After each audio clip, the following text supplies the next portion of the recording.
Hey, everybody, it's John Moore with the Texas College Football Show, and we are here for the Week 7 countdown for Texas College FBS football. A lot of changes towards the top. I think a lot of you know why there are a lot of changes towards the top. And for a Longhorn fan like myself, not a good week, and we're probably going to have some words to say about that.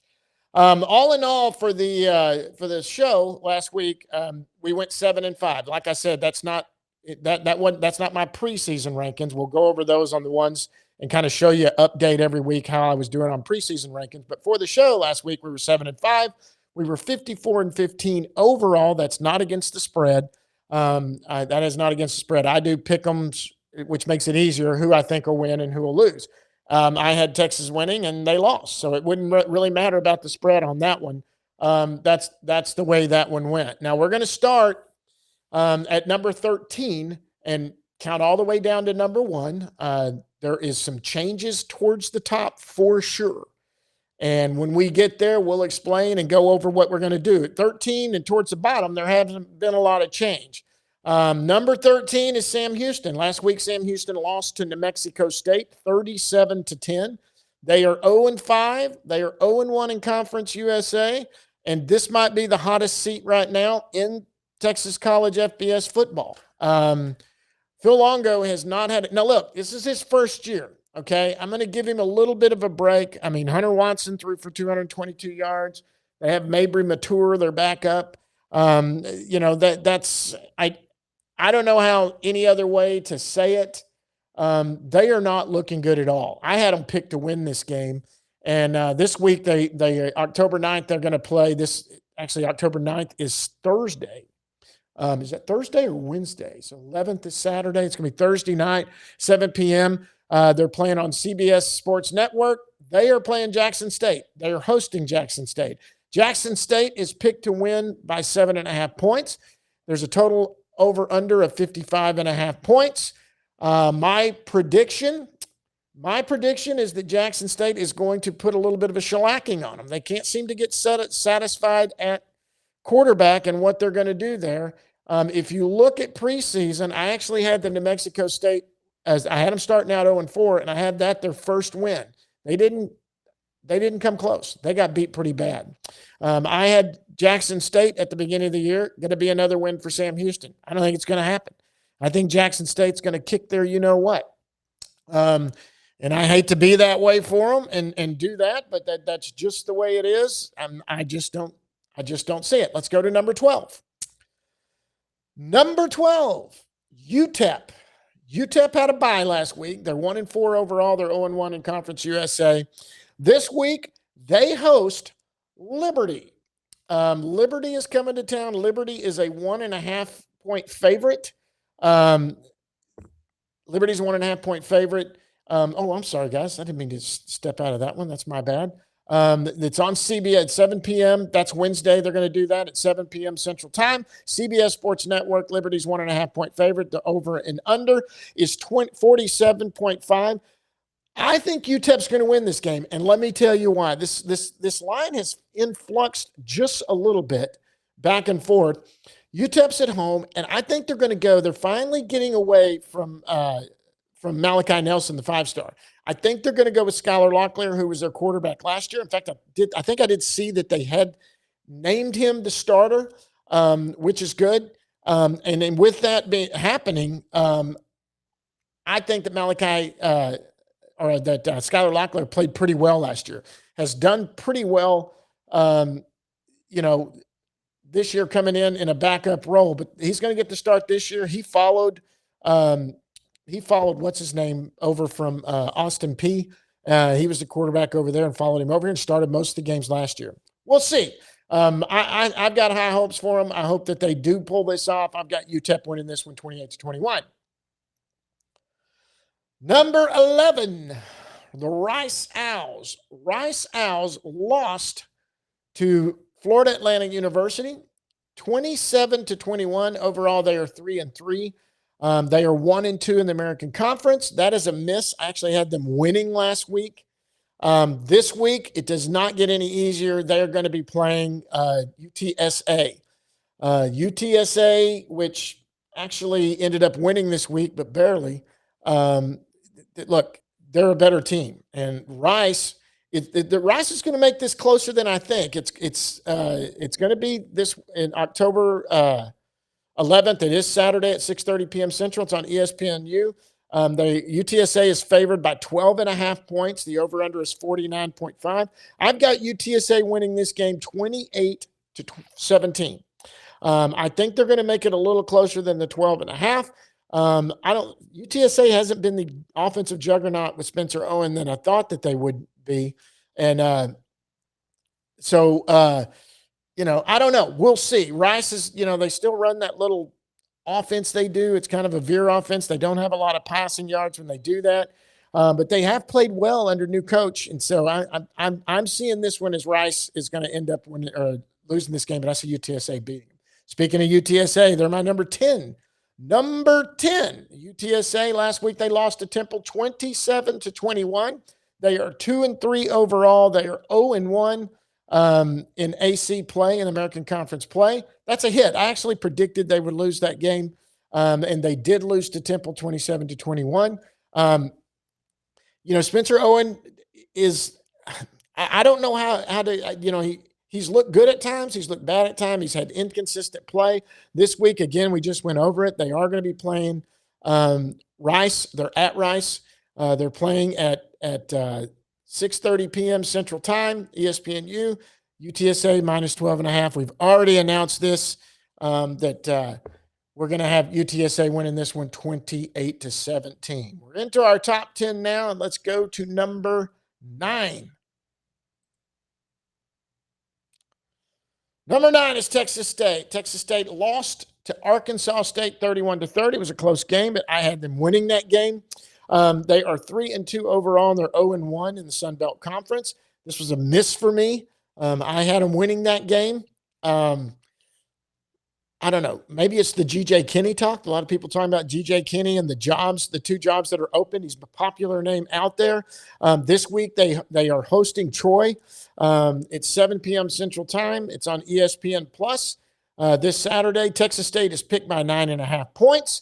Over/under is 54.5. I do think they're going to beat Troy. In fact, I think they're going to get everything and right the ship and win by 10 points, which would be over that 9.5 point spread. Although I don't see them going over on the 54.5. Let's look at the beginning of the year where I had them. I was 4-0 going into this. I had them winning this one. I had them going to be 4-1 right now. And they are, I had them being 4-1 at this point right now, but I had them losing to ASU. But I actually picked ASU, a loss to ASU in my weekly pick, so that I'm good there. So they are 4-1. I had them beating this, at the beginning of the year, I had them 4-1 at this point. I just had different wins and different losses on this one. No, I'm sorry. My pick is 4-1 right now. All right, let's go down to number 8. Number 8 is Houston. Houston lost to Texas Tech 35-11. They are 4-1 overall. They are 1-1 in Big 12 play. That was a hit. I did have them losing. I thought it was going to be a little bit closer than it was, and it was at first. And then Texas Tech, who is playing very well and has not really, I guess Utah's maybe the only school that they have played that you could say is pretty stout, that some people had high hopes for. They haven't really gotten into the meat of their schedule yet, but they are beating teams they are supposed to beat, and they are beating them impressively. So you've got to give some overall love to Tech for that one. This week, Houston is at Oklahoma State Saturday at 11 a.m. Central Time. That's on HBO Max or TNT. Houston's picked to win this one by 13.5 with Connor Wigman at the helm. They're 48.5 over/under on that one. I've got this one going 34-17. Oklahoma State. You keep wondering if they're going to rally around the new interim coach. They're just, I don't know. I don't think they're going to put it all together in any point whatsoever. And I like Houston and how they are playing this year. And I think that they're going to come away with this one, and they're going to be 2-1 in Big 12 play on that one. At the beginning of the year, I'm 5-0 so far. I had them. I'm going against this week. I had Oklahoma State as a loss. I think they're going to win that one. I'm 5-0 so far. I did have Tech being their first loss coming into that one. and coming into there. Let's go to number 7. Number 7 is North Texas. North Texas did not play this week. They're 5-0 overall. I think they're actually 1-0 in the American Conference there. I think I have that wrong. And so there was no hit or miss on that one this week. This Friday, they are hosting the University of South Florida, 6 p.m. Central Time, ESPN2. The line is UNT is picked to win that game by 1.5 points. The over-under is 67.5. I think they do go on the under. I think this is going to be the first loss of the year for North Texas. I think they're going to lose this one 34-31. South Florida has been good. They beat Florida, who ended up beating Texas. They've had a little bit tougher schedule. They've looked good. Yes, UNT's defense, which was a question, has played a lot better. But I think that this is the week they're going to finally run into a team that might have a little more than them, even though they're going to get them at home. Number 6. Number 6 is the SMU Mustangs. They beat Syracuse 31-18. They are 3-2 overall. They are 1-0 in the ACC. This was a hit. I had them winning this game. This week they play Stanford. They host Stanford at 11 a.m. Central Time on the CW. SMU's picked to win this by 19.5 points. That's a lot. That's a lot to ask. At 55.5 points, they're going to be hosting Stanford. Stanford's a few years ago from competing for the Pac-12.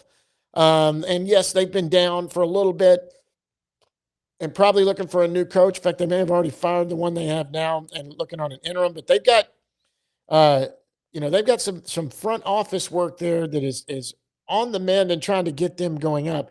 Although I think SMU is going to beat Stanford 31-14, I think that you're asking a little much for them to win by 19.5 points.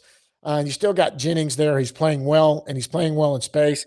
And Stanford right now just really doesn't seem to have it all together yet. So I don't think SMU's going to have a problem winning that game. I just think you're asking them a lot to win by 20 points. How am I for them? I'm 3-2 with them. I had them beating Baylor, and they lost, and I had them beating TCU, and they lost at the beginning of the season. Now, I changed my picks on those and had them actually beating or losing to TCU, and I was right in picking that one. But I stick and show you what I did at the beginning of the year. I had them going 10-2. Unless they win out, that's going to be a tough task. I'm especially looking at that November 1st Miami, who's probably the best team in the country right now. I see that one as a loss. Clemson may be a win. I got to be honest with you. Clemson has not put anything together. Okay, guys, it's time to get into the top 5 and where we have some changes. Number 5, the Texas Longhorns, who have dropped 3 spots from number 2 to number 5 after they lost to Florida 29-21. They're 3-2 overall. They're 0-1 in SEC play, and that is a miss. Okay, let me do a little bit of explaining here and let you know. There are 4 schools that sit ahead of Texas right now. We know who probably number 1 is, but the other 3 jumped up, and they jumped up. Texas fell down below all 3 of them. Now, I got to tell you, I almost didn't necessarily put them down just for the fact that, remember my criteria. My criteria is if you played those teams on a neutral field 10 times, who would win 6 of those games first? Who would be the first team to get to 6 wins and win the most of those games on a neutral field? I got to be honest with you. Of the 4 teams ahead of Texas, I almost say they could beat all of them. But I'm not going to do that with A&M right now. I'm not yet there. A&M's been impressive enough that I'm not ready to put that out there yet. But I do think they're better than the other 3. I think they would beat all 3 to 6 games that are ahead of them. I think, and I know some of you are looking at that, and you know who probably number 2 is, and you got to be kidding me. And that's your Texas hate, and that's not your Texas reality. Look, if Texas offensive line plays the way they did against Florida, well, then, yeah, that changes the whole dynamic. Texas defense is what keeps them in every game, and that's what wins championships. And I think they could help stop a lot of these schools. But if your offensive line can't protect you, I don't think any of those defenses, with the exception of one who is playing well right now, I don't think they beat them 10 games. I just think Texas overall has more talent and would beat them. But Texas has got to show me that they can fix their offensive line woes.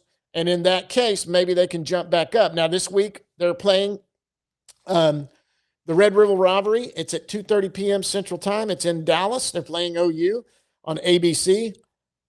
I can only surmise in this that they are picked to win by 2.5 points because Mateer is not picked to play. I think Mateer is going to play, quite honestly. I don't know where they're getting that. That's probably what this line is for. Actually, I think if Mateer was playing, the line would still be close, but I think Oklahoma would be picked to win. The over-under is 42.5, and I think that's the easiest bet to make right now is the under on 42.5 points. I just think both defenses are really good, and I think neither offense is showing anything right now. Now, let me be clear. I've got OU winning this game 17-10 in a defensive battle. It would not floor me in the least if it was a blowout either way. I will tell you that if Texas wins this game, I would almost guarantee it is a blowout. Just because I don't think OU has the offense that, Mateer is good. Don't get me wrong. Mateer has not played a defense like Texas. And then they're going to, but they're not coming with them. They're playing the backup quarterback, and my mind is blank here. Anyway, who is good, who they played last year, and who's much better and played well last week against Kent State, and could be there, but it's Texas. I'm sorry. Their wide receivers are better. A lot of them were injured last year, but their defense is going to apply pressure. Look, there's a new way to play Texas, and if anyone's watching any game field, they know now. Load the box up, stop the run, make Arch Manning feel pressure, and make him beat you. And right now, Arch Manning's a young starting quarterback. I feel sorry for the guy. I know none of y'all feel sorry for Texas. And I'll tell you why a lot of you don't feel sorry for Texas, and I get it. Every single team on this FBS 13 list, every single one of them, even Sam Houston, who played them this year, you have all spent years getting let's be honest, you've gotten your ass kicked by Texas for many, many, many, many years. Sure, you have all beat Texas before. Sure, you've all kicked Texas' ass before in years they were down. But the truth is, none of your schools are as high profile as Texas. None of them. And Texas has been the better school for overall and the most storied school, and it's a blue blood. So you're enjoying them being down. I get it. Bring it on. You are better this year, a lot of you. Or the four ahead of them right now. I've got ahead of them right now. We'll see how this plays out at the end of the year. If Texas can't get their offensive line play better, well, then nothing's going to change. Texas might not win 6 or 7 games if they can't get their offensive line to play. I think the bad thing that I'm looking at on Arch Manning is the Riders, who everyone loves now because your team's starting to get some pub, who hated at the beginning of the year because they thought Texas was so good, and you're loving that they're wrong. It's very simple. Most people looking at what Texas had coming back, looking at what Arch did for the 2 games he played last year against lesser competition, thought that Arch Manning was this special kind of magic unicorn. I've never seen the hype over a kid like that. And all I said from the beginning, and said it over and over, was Arch Manning just needs to be a decent quarterback. He doesn't have to be a Heisman Trophy winner for this team to be good.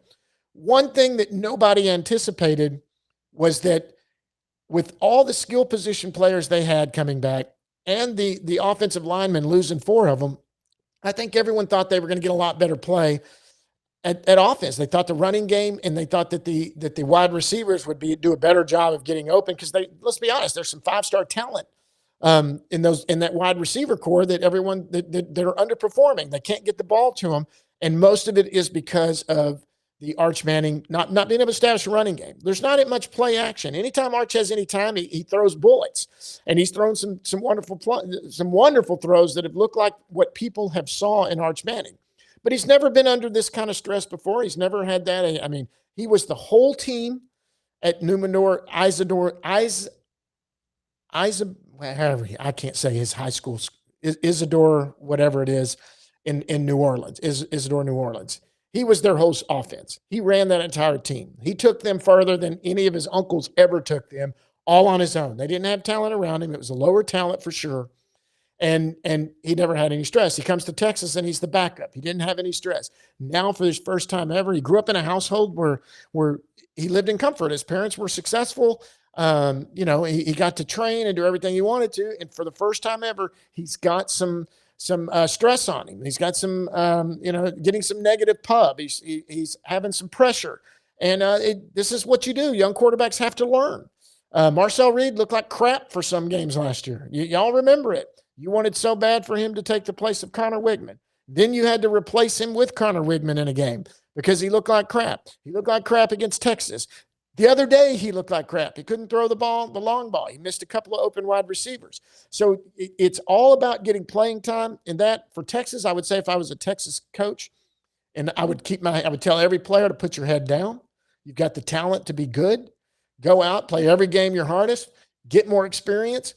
Maybe you lose a couple more games this year. Play hard, give Arch some time, let him develop, and let's play into next year where nobody will have them pick to do anything. They might have them in the top 25 for sure, maybe even in the top 15 for sure heading into next year, depending on how this year finishes, especially with a lot of people coming back. Defense is essentially intact. They've got new kids coming in, high recruits, and they've done well in the portal there. And Pete Kwiatkowski has been fantastic as a defensive coordinator. And that would lead them into next year, quite honestly, it would lead them into next year a little better. Hey, their season's not over this year, but with that offensive line play, I don't see them making a noise, and I don't know that they make the college football playoffs. Let's go to number 4. Number 4, the Baylor Bears. Last week, they beat Kansas State 35-34. That was a close one. Kansas State kind of ran that one. They're 4-2 overall. They're 2-1 in Big 12 play. It was a hit. I had them winning that game. They have a bye this week. If you look at the Baylor schedule and where I'm sitting on it, I am 4-2 right now. I had Kansas State as a loss. I had SMU as a loss. They've won both of those, but they are still, if you go back and look, they've still already lost a couple of games that they shouldn't have this year and going forward. Now, they've got a bye this week. We'll see what I've got them doing with TCU coming up. I do like TCU, honestly, so far in that one. We'll see what TCU does this week. Let's go to number 3. Number 3, up a spot, TCU. Last week they beat Colorado 35-24. That was my 5-star prediction. I had them winning that one 31-20. They ended up winning 35-21. Overall, they're 4-1. They're 1-1 in Big 12 play. That was a hit for me.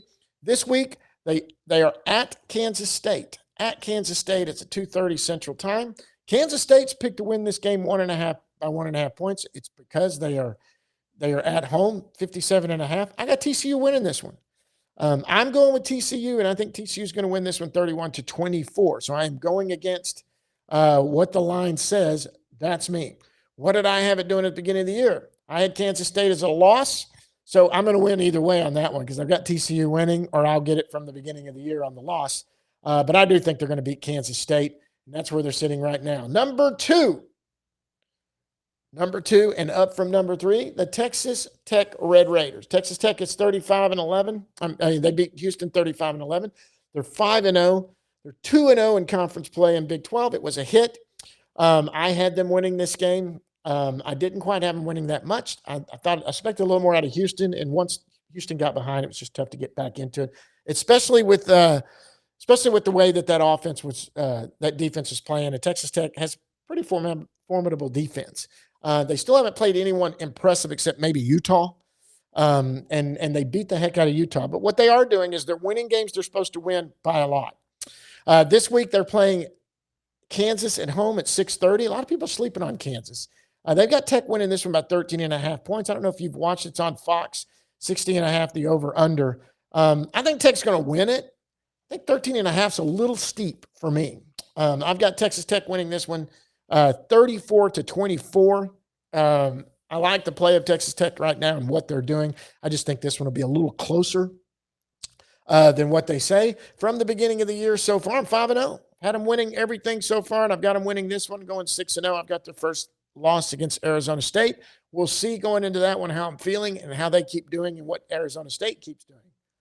That takes us to the number 1 team. Number 1, not surprising, Texas A&M. Last week they beat Mississippi State 31-9. I thought it was going to be closer than that. In fact, I had it very close. I thought 14.5 points was a lot big. And in the first half, it looked like I was right. I mean, it did look like I was right. Mississippi State could beat Texas.